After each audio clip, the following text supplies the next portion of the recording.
Alors tout d'abord,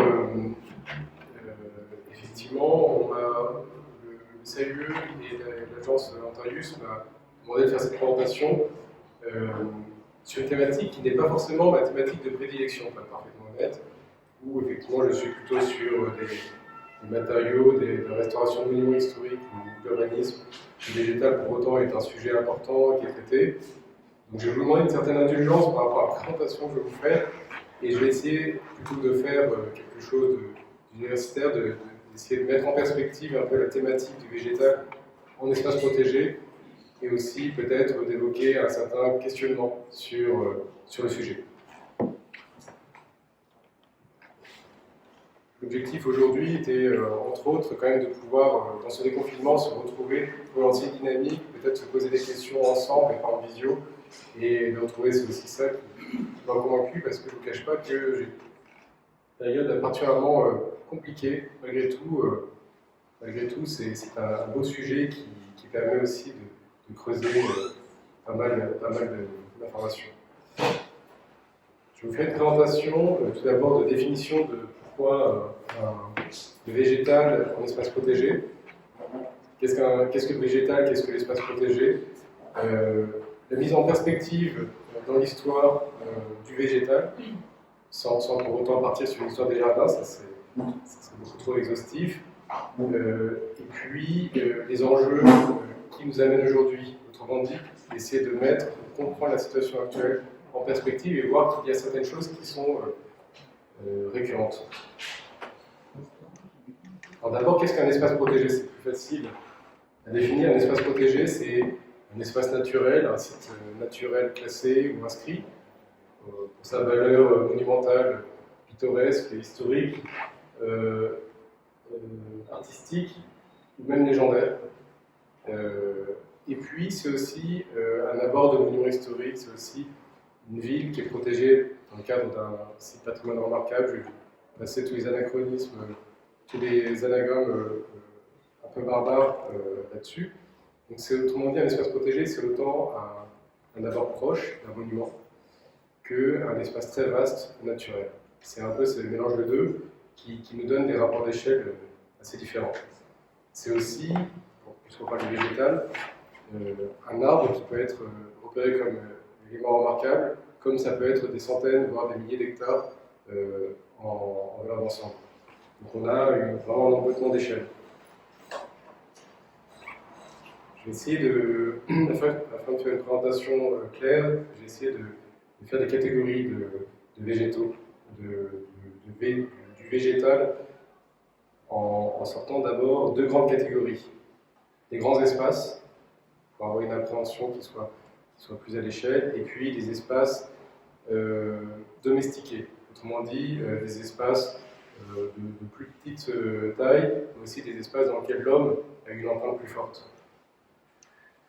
Sur ces deux espaces, on va essayer de mettre un peu en perspective historique par rapport à ça.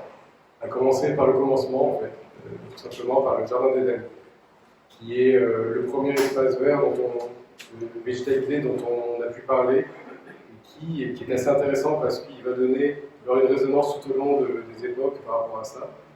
D'abord, c'est un jardin, c'est pas un espace ouvert, c'est pas un grand paysage, c'est un jardin. On va dire, quelle différence?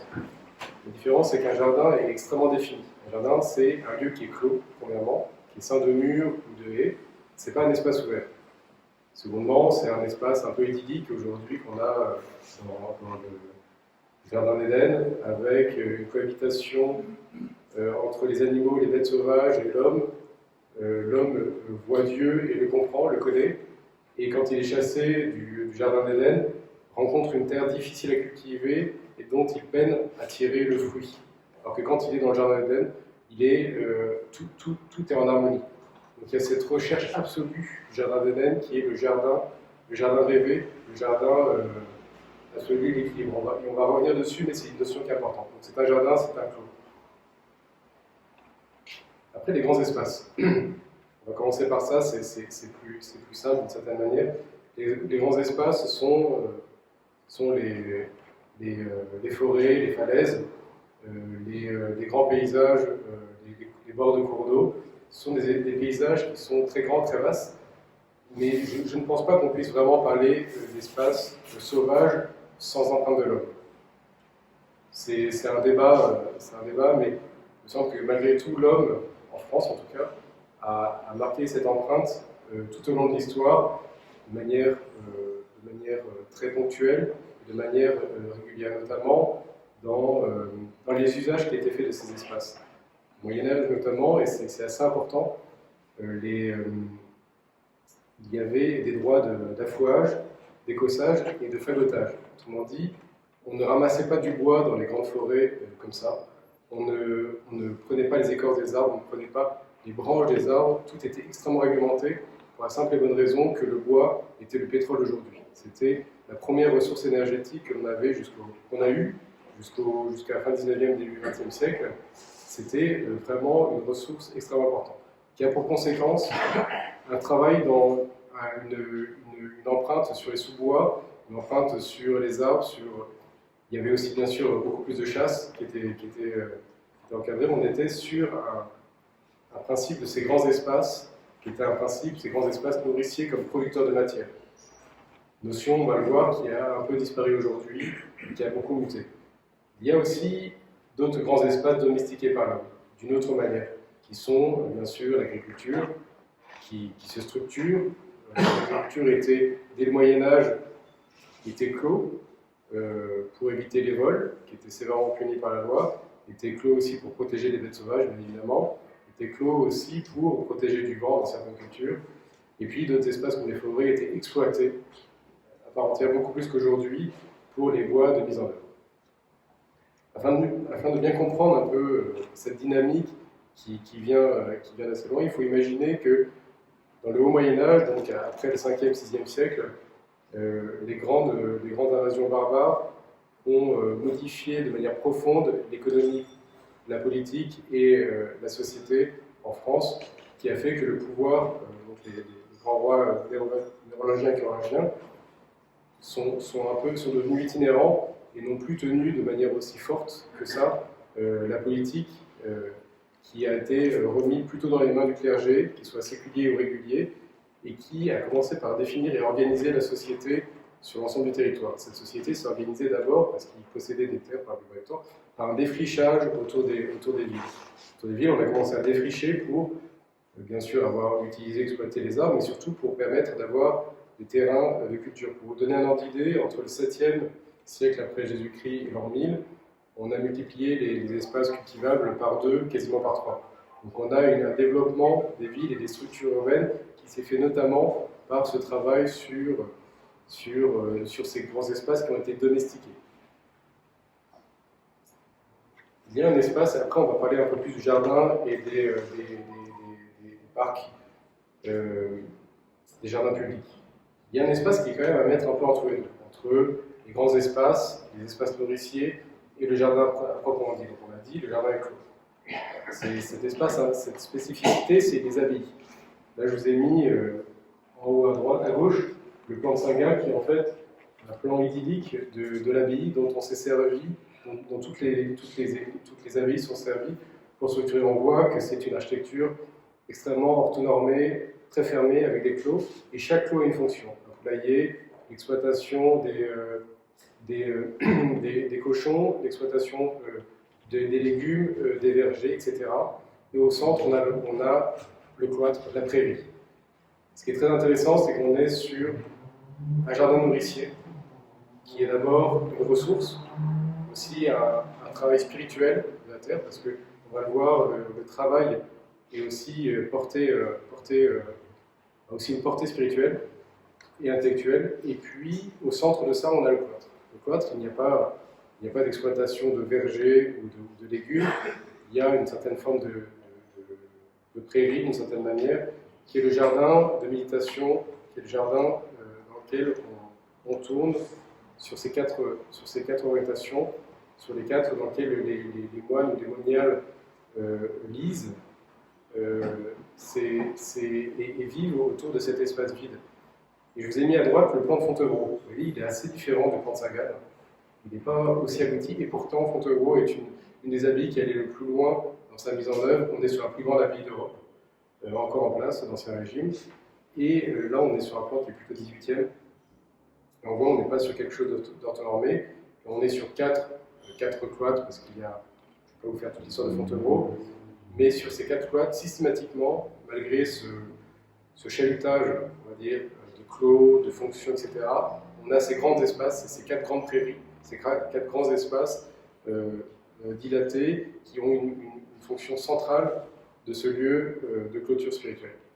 Donc c'est intéressant de voir cette spécificité des abbayes entre terre nourricière et terre spirituelle, qui est d'une certaine manière le jardin. Après, les jardins au Moyen-Âge. Alors ça, c'est très intéressant.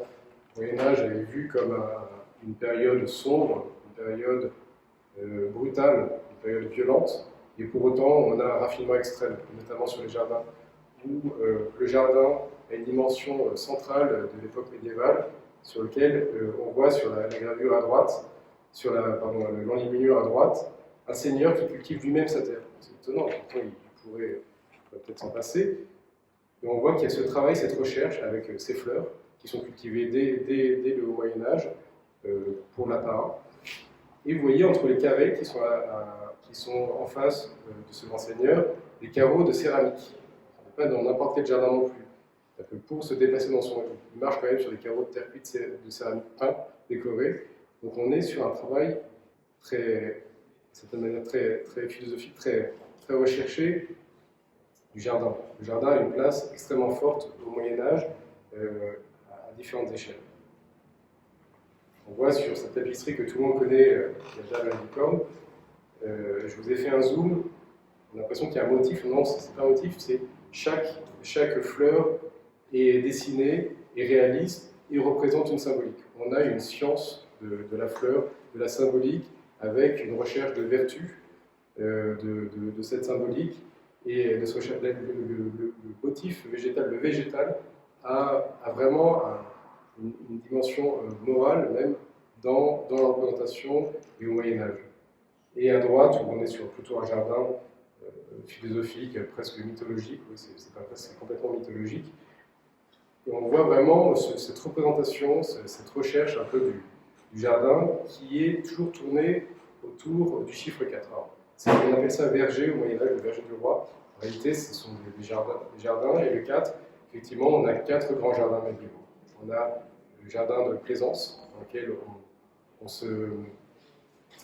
le jardin des plaisirs, dans lequel on rencontre, on fait la cour, on se déplace, on se promène. On a le verger, on a le potager et les jardins des simples. Le jardin des simples, c'est un jardin dans lequel on a des plantes médicinales pour guérir, mais aussi pour empoisonner. Ça, c'est intéressant, c'est qu'on a dans ce jardin une dimension de partage entre le bien et le mal, déjà. Ça rappelle vaguement le jardin d'Éden. On a ce chiffre 4, comme les 4 fleuves du jardin d'Éden, comme les 4 saisons, comme les 4 orientations nord, sud, est, ouest. Comme en fait, ce chiffre 4 est extrêmement présent au Moyen-Âge dans le jardin, et pas seulement dans le jardin. C'est intéressant de voir que cette période que l'on voit sombre, brutale et violente est aussi d'un raffinement et d'une culture extrême, et notamment en botanique. Le végétal a une présence au Moyen-Âge extrêmement forte, notamment dans sa symbolique. Après, on évolue. Je ne vais pas vous faire... Je vais un peu vite dans l'évolution des jardins, parce que ce n'est pas tout à fait la thématique. Et on arrive sur le jardin du prince, où le prince de la Renaissance déploie beaucoup d'énergie, beaucoup de savoir-faire, beaucoup d'argent aussi dans ces jardins. C'est aussi une démonstration de richesse, une démonstration de pouvoir. On voit bien sur les jardins qu'on n'est plus vraiment sur l'approche philosophique qu'on pouvait avoir au Moyen-Âge, une évolution un peu de ça, notamment avec une maîtrise parfois brutale pour le végétal de ça, pour aboutir finalement au jardin de Versailles, qui est l'apothéose un peu de ça. On n'est plus sur le jardin du prince, on est sur le jardin du roi, où là l'enjeu est politique, clairement. Le roi Soleil montre que même le végétal, même la nature lui obéit, à travers une démonstration magistrale d'un projet où tout est tourné autour de son autorité. Si même la nature obéit au roi, pourquoi on irait s'opposer à la volonté? Donc là, l'enjeu du végétal est carrément devenu politique. Alors, je n'ai pas mis de représentation, mais on a eu aussi cet enjeu politique un peu avant, dans le jardin de collection, où plusieurs rois, plusieurs seigneurs montraient aussi leur pouvoir, leur autorité et leur richesse à travers leur collection de plantes rares, et notamment du bulbe de la tulipe, où vous avez la tulipe a eu une spéculation extrêmement forte au début du XVIIe, au point qu'un bulbe de tulipe, en 1637, valait 20 fois le salaire annuel d'un ouvrier qualifié. L'équivalent de 2 maisons. Un bulbe de tulipe, c'est complètement fou, et c'est certainement le premier crack boursier qu'il y a eu de l'histoire de la spéculation qui s'est fait sur un bulbe de tulipe. C'est complètement aberrant de voir ça, et pourtant, on voit bien que le végétal a été aussi l'expression d'un développement de recherche de richesse, bien sûr, mais aussi l'expression d'un pouvoir, parce que montrer qu'on est capable de mettre le prix de 2 maisons dans une fleur, est aussi l'expression d'un certain pouvoir. Donc, le végétal n'est pas si anodin que ça dans l'histoire. Après, les choses évoluent. On est fin 18e siècle, avec en haut à gauche le hameau de la Reine, où on est à la recherche d'un végétal rêvé. On voit bien que c'est pas tout à fait une ferme, hein. C'est avec une architecture faussement naïve, faussement rustique, mais une recherche à l'identité agricole, à un rapport plus proche à la nature, peut-être moins géométrique, moins autoritaire, pour arriver vers des jardins botaniques qui se développeront davantage au XIXe siècle sur une recherche plus scientifique. Là, pour arriver à l'espace public. C'est vrai que jusqu'à présent, on a beaucoup parlé de jardin, de clos. Donc l'espace public, c'est le contraire, on est, la plupart du temps, en dehors d'un mur, on est ouvert sur l'extérieur. L'évolution se fait aussi, et là je montre des plans d'Angers, par l'évolution urbaine. En 1820, à Angers, on a fait tomber les remparts qui ceinturaient la ville, parce qu'il n'y avait plus d'utilité en 1820. On défendait le pays aux frontières, et certainement plus au niveau des villes, et certainement pas Angers, qui est tout sauf une frontière. Donc on ouvre les frontières, on ouvre ces remparts, on ouvre ces murs, c'est vraiment le contraire d'un jardin, pour laisser la place au boulevard, aux promenades et au végétal. On voit bien que cette ouverture crée bien sûr un dépassement urbain, un développement de l'urbanisme, mais aussi ouvre au végétal, ouvre à une vie qui n'est plus renfermée sur elle-même, sur des cours ou sur des jardins, mais qui est aussi renfermée, qui est ouvert sur un espace public, sur quelque chose qui est plus grand, et qui accompagne aussi une mutation sociale, qui est l'appropriation de l'espace public. L'espace public comme un lieu de représentation dans lequel on se montre, comme au théâtre, dans lequel on vient aussi rencontrer des personnes, dans des rendez-vous galants, et on y passe aussi des moments de promenade. Donc on n'est plus dans son jardin, l'espace public, le jardin commun, prend une place nouvelle dans la société, notamment dans la société française. On parle de jardin public, mais on n'est plus vraiment dans un clos, on est dans un espace qui est parfois un mail, parfois une promenade, parfois effectivement aussi un jardin public. Les enjeux aujourd'hui, effectivement, quand on a vu ça, on met un peu en perspective pour savoir où en sommes-nous sur ces sujets. On l'a dit, les grands espaces qui sont les forêts, les falaises, les cours d'eau, ont muté dans leur usage, ont muté aussi dans leur identité de ressources. Donc ces grands paysages qui, jusqu'à présent, jusqu'au début du XXe siècle, au fin XIXe, servaient de ressources énergétiques, de bois, d'écorce, de pâturage aussi, aujourd'hui sont là en accompagnement et sont un peu des vides entre les cultures agricoles et l'urbanisme. C'est un peu un creux qui aujourd'hui a perdu un peu de sa fonction de production. Les conséquences de ça, c'est qu'on est sur des grands paysages qui ont tendance à se refermer. On voit notamment à Saint-Florent-de-Vieille à droite, la végétation est en train de conquérir les reliefs, de conquérir les berges, et ce paysage qui, on a tendance à dire, redevient l'état sauvage. En fait, non, qui est jamais, qui très longtemps n'est plus à l'état sauvage, devient sauvage et du coup commence à se fermer, à créer des barrières et à s'altérer lui-même. Ce phénomène est d'ailleurs amplifié par l'évolution climatique, où effectivement, notamment sur les cours d'eau, on a, dans les petits cours d'eau, les berges n'étant plus entretenues parce qu'il n'y a plus de pêche, ou moins de pêche, parce qu'il n'y a plus de chèvres ou de moutons pour manger les herbes, parce que la faune et la flore a évolué, notamment par exemple la disparition du loup, ça ne peut pas être anecdotique, mais la disparition du loup en France a perturbé profondément la chaîne alimentaire et l'équilibre, notamment de la flore, sur ces sujets-là.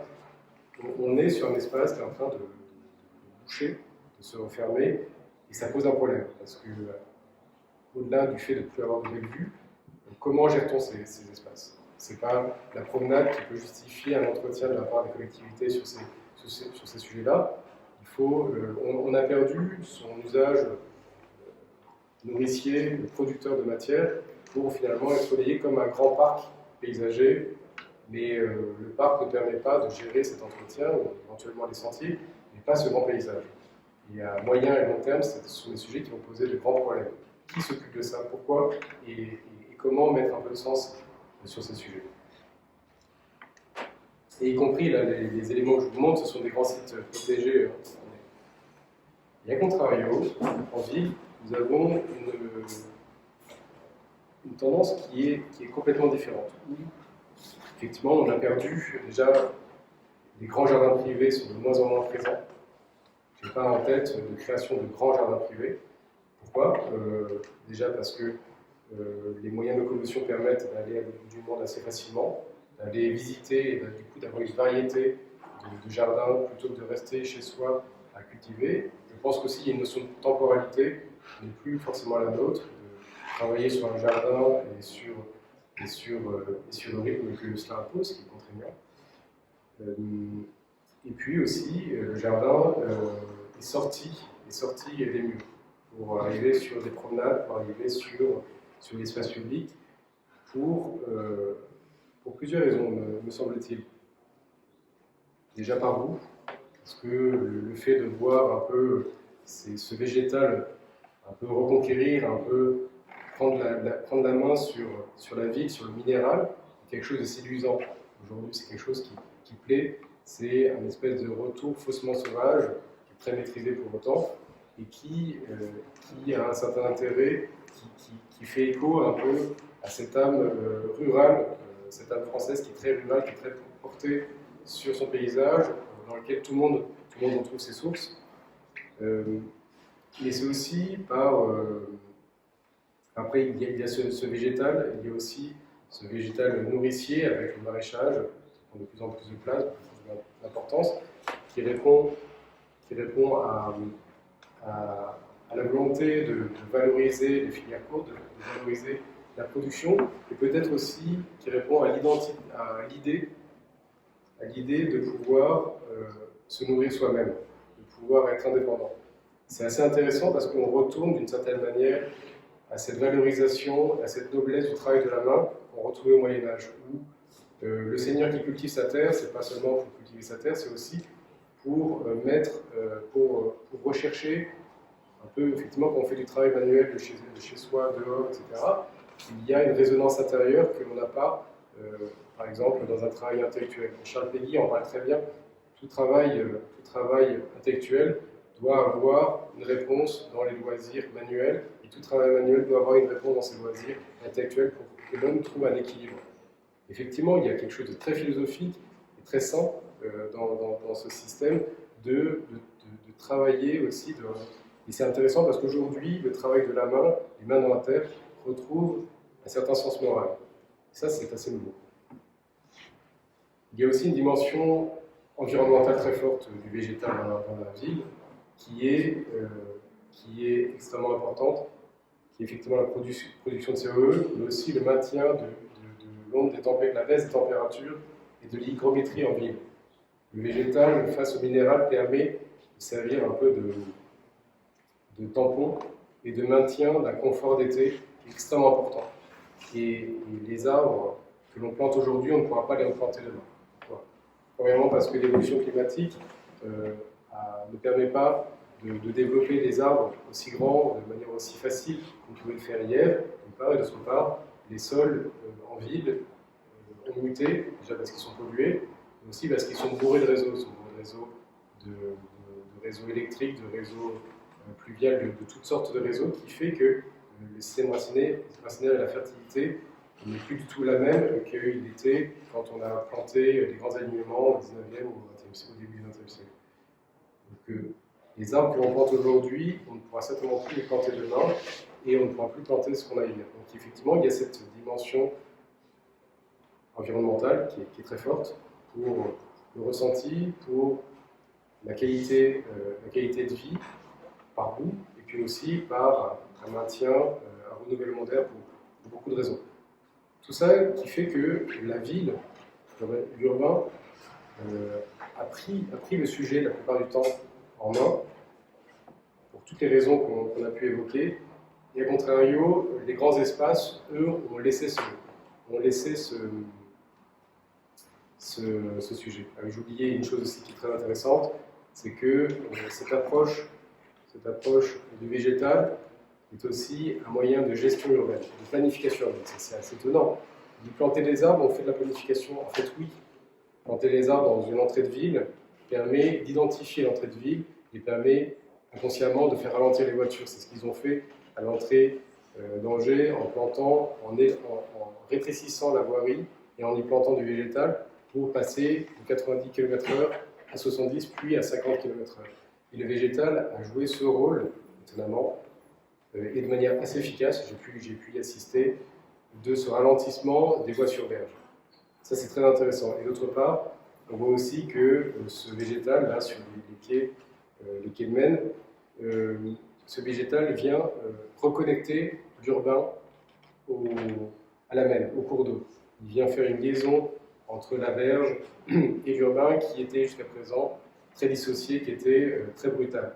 On a ce couturage qui n'est pas quelques graines semées, c'est beaucoup plus structuré, et finalement beaucoup plus autoritaire qu'il n'en a l'air. C'est assez intéressant parce que le végétal est aussi un des moyens de régulation et de planification urbaine. Pour conclure, je pense qu'on a aujourd'hui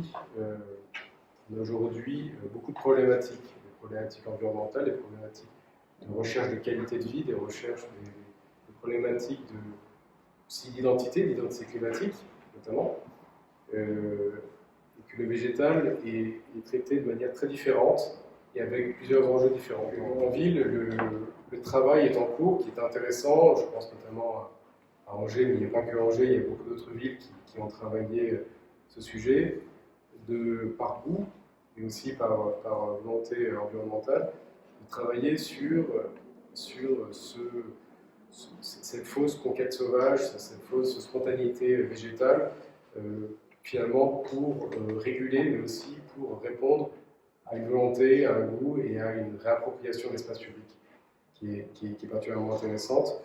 Et on va y arriver progressivement, c'est pas encore tout à fait le cas à Angers, mais d'ici quelques années, avec des projets comme Climax qu'on a pu voir, et aussi comme d'autres projets, une ferme en ville. On est en train d'exporter les ressources, les terres nourricières qui étaient jusqu'à présent rurales pour les implanter en ville. C'est assez intéressant de voir de quelle manière les citadins, qui sont à l'origine comme tous les citadins ruraux, viennent exporter ce modèle pour le retrouver en ville. Alors on est aujourd'hui sur l'exportation agricole qui est plutôt du végétal, demain ça sera peut-être l'animal, qui sait. Mais on est sur une recherche sur ces niveaux-là en ville. Et à contrario, pour le coup, on délaisse complètement ce creux, ce vide qui est entre l'agricole et l'urbain, qui sont ces grands espaces naturels qui sont en train de se dégrader sur eux-mêmes. La tempête de 99 a fait autant de ravages parce que en fait, nos arbres ne sont pas suffisamment exploités, ne sont pas suffisamment entretenus, il n'y a pas de gestion des sous-bois, etc. Et pour autant, il y aurait un besoin de construire en filière courte, il y aurait un besoin de travailler sur ces matérialités pour des questions, pour toutes les questions de développement durable, qui soient économiques, sociales, environnementales, même culturelles. Et pour autant, la filière bois est très peu et pas assez développé en tout cas. Et par ailleurs, on l'a vu dans les droits de fourrage, des corsages, etc., que de l'arbre, il n'y a pas que la grue, il y a aussi tout ce qui va autour qui pourrait être exploité, qui pourrait être utilisé, qui pourrait devenir une nouvelle ressource. Alors peut-être pas ici, encore que on pourrait aussi avoir une ressource énergétique sur ces sujets-là, mais pas seulement. On voit bien dans l'exposition d'aujourd'hui qu'avec de la fibre, on peut faire beaucoup de choses. Et l'enjeu, me semble-t-il, c'est effectivement de développer effectivement la dynamique en cours du point de vue d'urbanisme sur les thématiques abordées, et c'est également de faire rencontrer les enjeux du grand paysage sur les enjeux du développement des technologies et des filières courtes pour que l'un puisse alimenter l'autre, ou au contraire l'un puisse répondre à l'autre. Je pense qu'il y a des enjeux très complémentaires sur ces sujets-là, et sur lesquels je pense qu'il faudra qu'on commence sérieusement à se poser la question dans un temps qui n'est pas si éloigné que ça. On voit bien quand on va sur les berges de Loire, de Maine, le paysage est de moins en moins perceptible, et la gestion aujourd'hui est assez absente. Et tout le monde se regarde en disant qui fait quoi. Donc je pense qu'il y a vraiment un enjeu de rencontre, de besoins et de production. Voilà un peu pour ce que je peux vous dire sur le sujet. Je vous avais prévenu, c'est une approche un peu spécifique et pas universitaire pour essayer d'introduire l'exposition d'aujourd'hui. Merci.